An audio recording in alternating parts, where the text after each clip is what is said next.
साथियों, जय सीताराम। देखिए, आज हम फिर एक वीडियो लेकर के आपके सामने उपस्थित हैं। दोस्तों, मेरा नाम नीरज राणा है और मैं आप सभी साथियों का दिल से स्वागत करता हूं मेरे NP Singh Rana YouTube channel पर। आइए प्रारंभ करते हैं वीडियो। मित्रवर, मेरे दिमाग में एक सवाल बार बार दस्तक दे रहा है और उस सवाल को मैं आप तक पहुंचाने का पूरा प्रयास कर रहा हूं। हालांकि कुछ व्यक्तियों को मेरा कथन अच्छा लगता है और कुछ व्यक्तियों को मेरा कथन बुरा लगता है, उसके लिए मैं दिल से माफ़ी चाहूँगा। मेरा मन किसी की आत्मा को ठेस पहुंचाने का नहीं होता। बंधुओं, सवाल है कि जिस देश में हम हिंदुस्तान के रहने वाले हैं और हिंदुस्तान की ही मैं बात करूंगा, तो हमारे देश में सर्वोच्च पद पर बैठा, जो सर्वोच्च सबसे हिंदुस्तान का सबसे बड़ा पद होता है, जिसको बैठने वाले को हम महामहिम कहते हैं। मेरे कहने का मतलब कि राष्ट्रपति जी, और राष्ट्रपति के पद पर बैठी हुई देश की महान हस्ती श्रीमती द्रौपदी मुर्मू जी। कहने का मतलब कि जब देश का राष्ट्रपति अति पिछड़े वर्ग से, अति पिछड़ा है,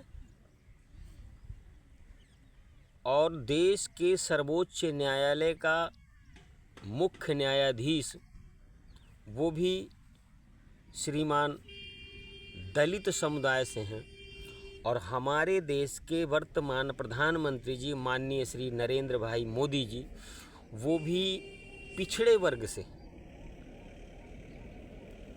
तो मित्रवर, ऐसे देश में अब आरक्षण की आवश्यकता नहीं होनी चाहिए। कि आप थोड़ा सा अपने दिमाग में बातों को गहराई से बिठाने का प्रयास करिएगा। मेरे कहने का मतलब कि जिस देश में सर्वोच्च न्यायालय के मुख्य न्यायाधीश जी शेड्यूल कास्ट के हों, कहने का मतलब दलित समुदाय से हों, और राष्ट्रपति जी के पद पर तैनात श्रीमती द्रौपदी मुर्मू जी अति पिछड़ा वर्ग से आती हैं, और देश का प्रधानमंत्री माननीय श्री नरेंद्र मोदी जी वो भी पिछड़े वर्ग से हैं, तो ऐसे देश में आरक्षण की अब आवश्यकता नहीं होनी चाहिए, ये मेरा मानना है। एक सवाल और, क्या आरक्षण व्यक्ति के लिए होता है या फिर किसी विशेष जाति के लिए? भाई, मुझे जहाँ तक समझ है, जहाँ तक मुझको पढ़ाया गया है या जहाँ तक हमको बताया गया है कि आरक्षण निचले तबके के व्यक्तियों के लिए होता है। अब निचला तबका का मतलब कहने का कि वो व्यक्ति गरीब है, आवासहीन है, अन्न से हीन है, ज़मीन जायदाद उसके पास नहीं है। कहने का मतलब कि उसके जीवन को चलाने के लिए, जीविकापार्जन करने के लिए उसके पास कुछ भी नहीं है। ऐसे व्यक्ति को आरक्षण की श्रेणी में लाना चाहिए, लाया जाता है और लाना जाना चाहिए।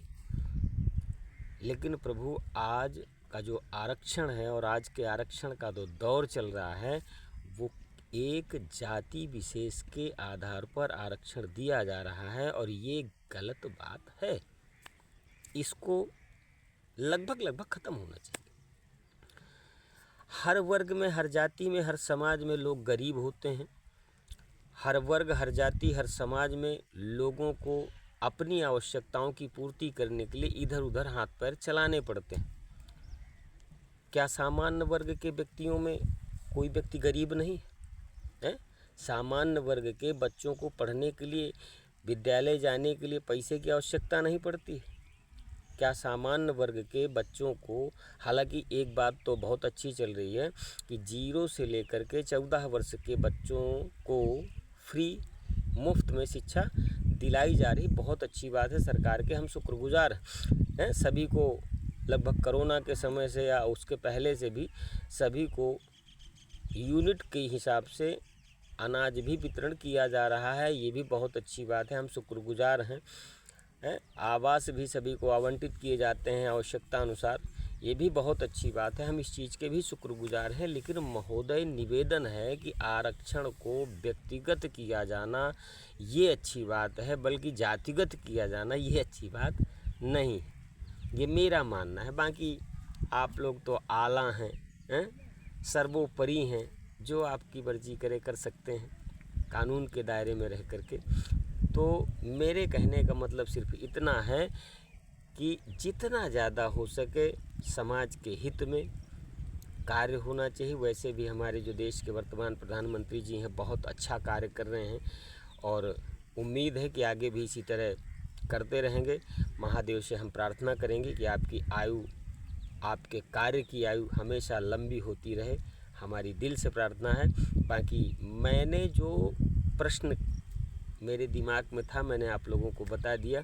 यदि आपको मेरा वीडियो, मेरी बात अच्छी लगी हो, पसंद आई हो, तो थोड़ा सा अपना आशीर्वाद स्वरूप लाइक कमेंट ज़रूर करिएगा और हो सके तो मेरे पेज को फॉलो करिए। जय जय सिया राम।